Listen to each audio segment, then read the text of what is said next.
Hello. Today we're trying something new, as you can see, obviously. I'm gonna wear this because no face reveal yet.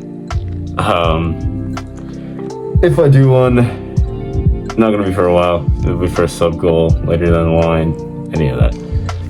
Anyways, I'm wearing this because no face reveal. And in the last video, I had a comment, I'll probably put it on the screen somewhere around here, that suggested that for these anime reviews, I do it like this format, where I talk to you straight. And I mean, obviously I'll show some videos and images or whatever of the anime, but I'll talk to you like this. And we're just gonna try this out, and if I like it, then I'll keep doing it like this, and if I don't like it, then I'll go back the other way. We'll just see. Also, yes, I'm very aware that my glasses are fogging up and the mask looks terrible because of my glasses. Just deal with it. I'm dealing with it, so I can barely see the screen, so it's whatever. It's fine. Covers my eyes anyways, maybe blends in with more of this white, whatever. Anyways, today's anime review, as you can obviously tell by the title, is Vinland Saga.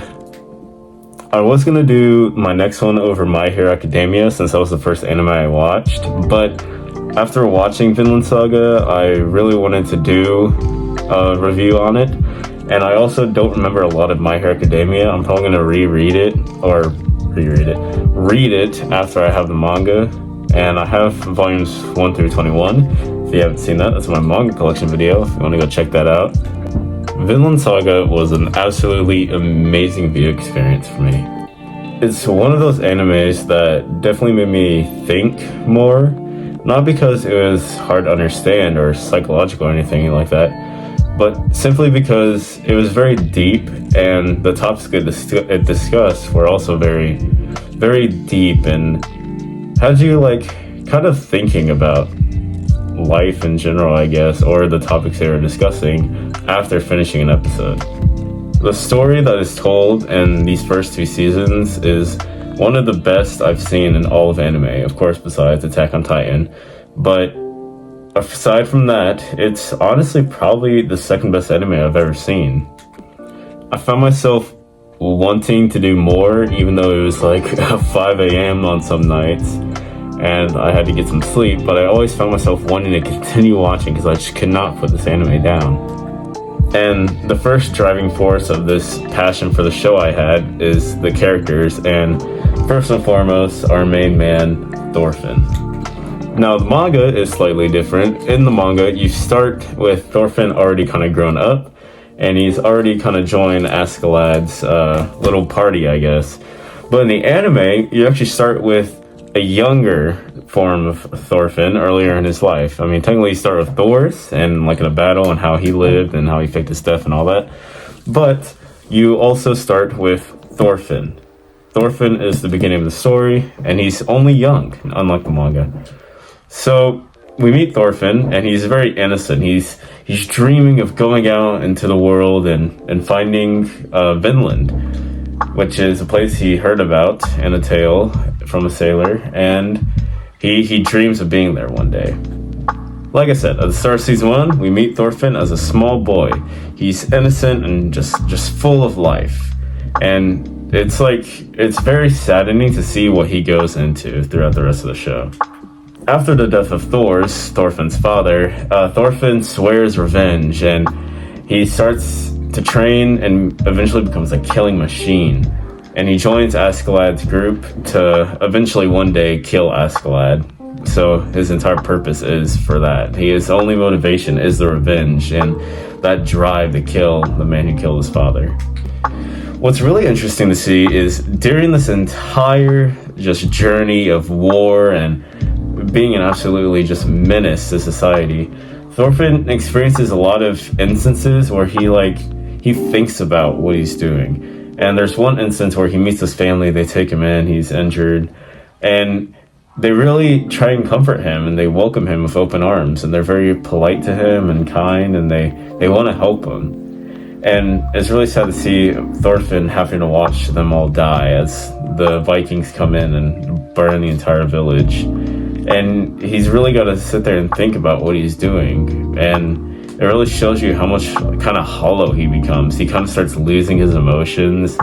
He becomes less of a human, more just a body, just a walking person, just killing people without any thought of it, really. Now, at the end of season 1, we get the whole uprising against King Sweyn with Canute and Askeladd. And through all this, Askeladd is killed, and Thorfinn is right there, right in front of him, watching get killed. And this is a life-changing moment for not only Thorfinn, but as a viewer as well, because it really kind of shook me that this is how it turned out. I was curious to see how Thorfinn was going to react. I didn't know where he would go from now on, because like I said, before this, his only motivation in life was to kill Askeladd, and he watches him die to Canute. He's not even the one who kills Askeladd. Canute kills him, or more his guards do, and he kind of builds this hatred for Canute. Obviously, after he kills Askeladd, he goes for a fatal blow on Canute, but it stopped. And after this, he really becomes just hollow. He has no desire to live. He doesn't care what happens to him, and that's where we leave off. And we meet Thorfinn in season 2 in that state where he doesn't care what happens to him. He's just kind of going through life with no thought of it. Start of season 2, Thorfinn is just a slave, and it's really weird seeing him go from this killing machine on the battlefield, fighting wars, going up against these big, towering Vikings and killing them and beating them in battle and all this, just to a slave, just making his way through life and picking and making wheat and just farming. It's very, very weird to see. And he has no will to live. He's not happy at all. He doesn't have any happiness. And it's very interesting character development to see him go from that small innocent boy full of life to this now. He's a slave with little to no purpose in life, he thinks anyways. He's just kind of there. He doesn't really want to be there. He doesn't care if he lives or if he dies, any of that. Now, I personally loved season 2. Some people hate season 2 because the first season is full, and I mean full of action. You have murder, blood, and just the violence of war throughout the entire first season, because it's the Vikings. I mean, they're gonna pillage, they kill, they steal, all of that. And season 2 is a very different approach. It takes a very drastic change. There's still some violence that occurs and some action, but season 2 is really about exploring the characters, and more so exploring Thorfinn. And I love this side of storytelling. It's beautiful. Throughout the season, we see Thorfinn deal with the sins of his past, and he has to come to terms with all the people he's killed, and he realizes what he's done was wrong. He's in this state where, like, he doesn't hate Askeladd anymore. He's kind of sad or even regretful about Askeladd, and he kind of wishes he didn't have that revenge, because that was his only driving force for the past, like, maybe 17 years. I'm not exactly sure how old Thorfinn is. He starts trying to figure out how he's going to move on with his life, and after 10 years of war and killing, which I think it was 10 years, I don't know why I said 17, I think it was 10, maybe not quite as long as 17, because he was a little bit older, but it was probably 10 years, he really has to think about it, and he regrets everybody that he killed. He feels so bad that he took all those lives, and he didn't even bother to know the names. He doesn't remember a lot of them. He doesn't know their names, he doesn't know their faces, and he took all those people away from their families and their lives and their homes, and he vows to never hurt another human ever again. Hence the whole "I have no enemies" meme that you've probably heard of. If you haven't, that's kind of a meme happening. I haven't seen a lot recently, but it was a lot more when season 2 ended. And that's kind of where we're left with Thorfinn. His journey right now is to go out into the world and bring peace and end war and slavery. And of course, the anime is only at season 2, and I think there's a lot more manga. I'm not exactly sure how far the manga goes so far, but I'm very excited to see more of the story. I'll probably be picking up more of the manga so I can read the rest of that. And I'm very excited to see where the rest of the story for Thorfinn goes. The next character I want to discuss is Askeladd, and from what I can tell, Askeladd is the fan favorite, and it's very easy to see why. Askeladd is such a fun character to have in the story, and he's very important to the story. He's very integral, and you get a lot out of him. And as much as the first season is about Thorfinn, it's honestly more about Askeladd in some regards. And he too has some just impeccable character development, just out of this world. At the start of season 1, we're introduced to Askeladd as more of the antagonist of our story, and he remains to be the antagonist, but as season 1 goes on, you kind of build a connection with him, and so does Thorfinn. He becomes a sort of father figure for Thorfinn, and he teaches him how to fight and kind of leads him through battles and really becomes an ally to him.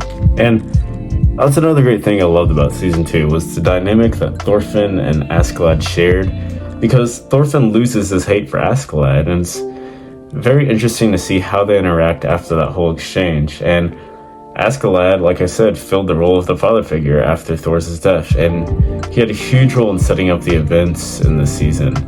And his death in season 1 was just a beautiful scene, and so was a lot of the scenes in Vinland Saga, honestly. That's the way I describe the show, if one word, is just beautiful. And his whole thing of telling Thorfinn that you are a true warrior was just... It was very, very, very, very heartbreaking, but it's also just beautiful storytelling, and I'm a sucker for that kind of story. The last character I really want to shine a spotlight on is kind of our antagonist slash side character, and that being, of course, Canute. Canute, much like Askeladd, was a very interesting character to watch. Initially, I didn't really like him. I thought he was just kind of too weak. He was kind of just a wimp about everything, but after seeing season 2, I kind of understand why he is that way. And his character development is just as amazing as Askeladd or Thorfinn's.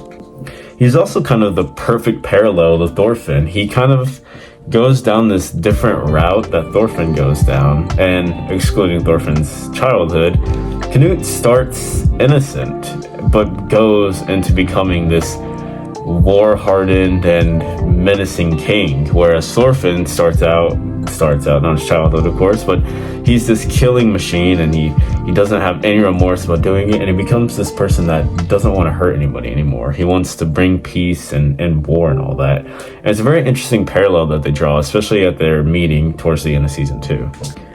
And when we meet Canute, he really does not want anything to do with war. He's a very religious man, but as we go through everything, and as he learns more and becomes hardened by the harsh reality that is life, he really steps into his role as a king, and he becomes quite the powerhouse. He has a lot of power, and he really feels like a threat in season 2. You really kind of get that sense from him, whereas in season 1, he was like, this guy can't be king.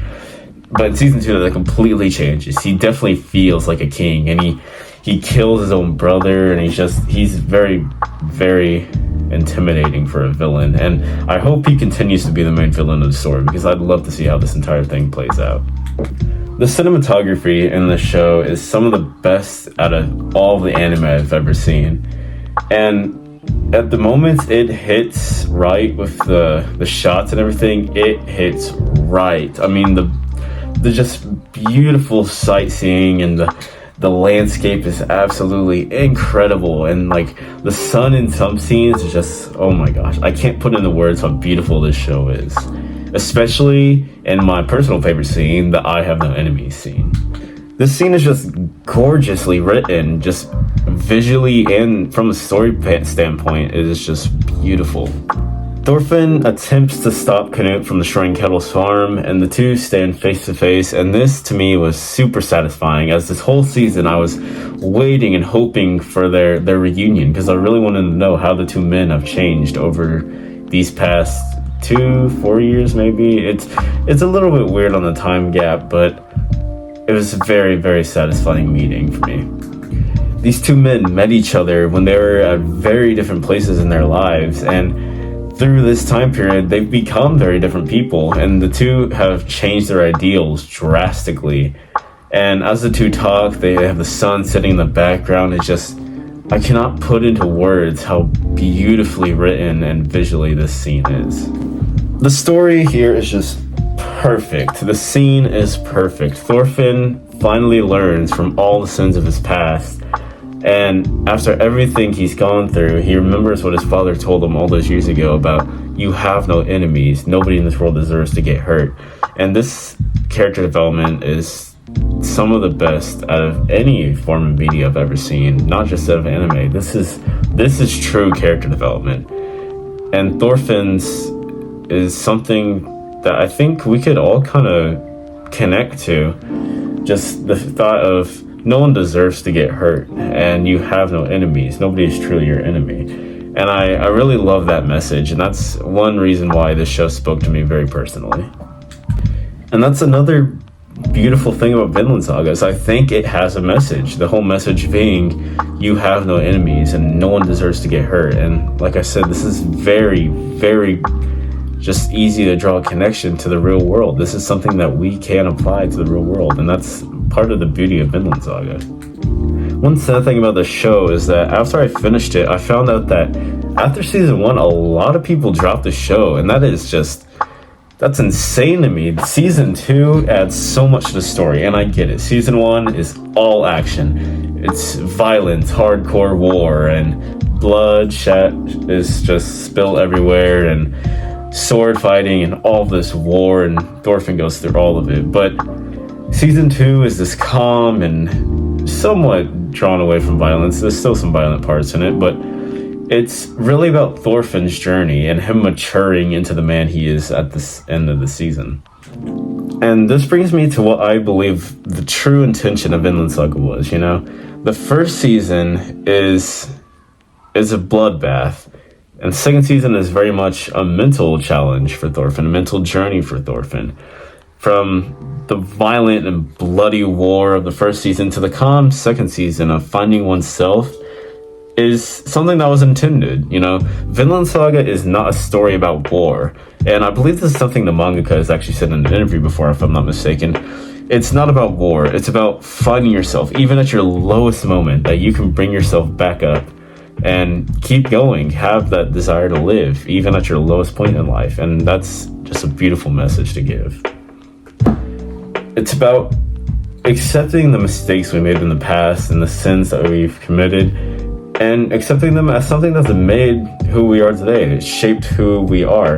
And in Thorfinn's case, he's committed so many crimes in his past and actions that he's challenging himself to end war, to end slavery. He knows he can't make up for what he's done, but he wants to try. He wants to try and rid the world of all this violence so that nothing ever has to happen like what he experienced 10 years ago, or through those 10 years. And that's where, like I said, we end off of the story. Thorfinn returns to Iceland, which, again, just another amazing scene. I love seeing him return, and this is something I've been waiting for since the start of the show, since Thorfinn leaves. I wanted him to reunite with his mom and his sister, and it was a beautiful scene all around. Him and Einar just both returning, and then both claiming their journey, that they're going to go out and bring an end to war and slavery and all of this. And it was an amazing end of the second season, and I can't wait to see more. I absolutely love this anime.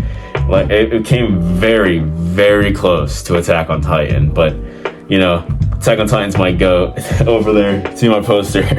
There it is. Attack on Titan's the goat. I love Eren. Can't beat it, but it came very, very close, and it earned a second spot on my anime list. The second place, obviously behind Attack on Titan, and honestly probably tied for Death Note, which video coming for that at some point. I will do a review on Death Note, probably after I get the manga and reread it, so I have it remembered in my head and kind of fresh on my mind. So that's when I'll probably make a Death Note video. But I don't know what will be next for my anime review. Let me know in the comments, maybe some animes I should review. If I haven't seen them, I will say that, but I'm currently in the process of watching Naruto. I'm actually about to finish it, and then I'm going to get into Naruto Shippuden, and I'll probably do a video on Naruto. I'm going to do it separately though. I'll do a video on Naruto, and I'll do a video on Naruto Shippuden. Same for Dragon Ball. If I ever watch Dragon Ball, I'll do one on that, but I'm probably just going to read it, and then I'll do a separate video on Dragon Ball Z and a separate one on Dragon Ball Super. And that's kind of how I plan to do the entire thing. I'm beyond excited to see what's next for Vinland Saga, and whether I read it through the manga or the anime comes out before I collect the manga. I believe it's definitely going to have some special storytelling in store, and it's just a treat. Treat yourself. I know I spoiled the entire show pretty much in this video, but treat yourself and watch it. If you already watched it, watch it again. It's a beautiful story. You can't get tired of it. Anyways, guys, that's gonna be it for today's anime review. Hope you guys did enjoy. If you did, please like, comment, and subscribe. We're getting kind of close to kind of close. We're on the road to 400 subscribers. My main goal, 1,000 subscribers, because we're kind of getting to those hundreds numbers now. I believe we're at 320 something right now, and we're getting on that path to 1,000 subscribers. And I haven't figured out what I want to do for 1,000 subscribers, but there's that. I'm also hoping to start getting a PC soon, and once I do that, the gaming videos will start rolling out a lot more. I'll start streaming a lot more. I know, I'm sorry, it's been very, very dry and lackluster of content recently. That's because I'm basically just waiting to get the PC, because once I get that, I really do want to start mass producing content. I want to get so much out for you guys. I want to make more shorts. I want to do more live streams with you guys. I want to do a lot more interaction. I miss doing the stream weekends, and we might bring those back if I feel like it. I'm pretty busy. I have work and school and all that fun stuff, so we'll see what I want to do, but I definitely want to bring back gaming content. I am in a Minecraft realm that it's got a new season starting up soon, so if you guys want, I'll make videos on that. I don't know if that will be when I get my PC or if that will be back on my Xbox and that weird kind of setup I have that I don't really like doing, but you know, I make it work. Anyways, like I said, if you guys had any ideas for the next anime I should review, drop it down below in the comments. If you guys like this kind of style, me talking straight to you, not just doing the pictures and videos of the anime itself, but me talking like this, let me know. If I rewatch this and I like this better, again, we will stay with this and the goofy Spider-Man mask. If I don't like it, we'll go back to the old way. But I have a feeling I will like this better. It kind of feels more personal, and I'm able to express my feelings of the anime a bit more. And that is really what I want these videos to be. They're not so much recommendations to you. If you guys want, I'll make another recommendation video. Actually, I think I will do that. I do kind of like the idea. I'll make a recommendation video for beginners and all that sort of stuff. But this is just more so I can express my feelings, so that after you watch the show and if you want to, for some reason, know what I thought about it, then you can watch these. And that's what these videos are made for, to really just say how I feel about certain shows. Thank you guys so much for the support lately. I know content's been dry, but I'm trying. Hopefully I'll get the PC soon so we can start mass producing content. We'll have some great projects to plan for you once that happens. Anyways, thank you for watching, and I'll see you all in the next one. Bye-bye, and I have no enemies. That was goofy. I don't know why I did that. Alright, bye.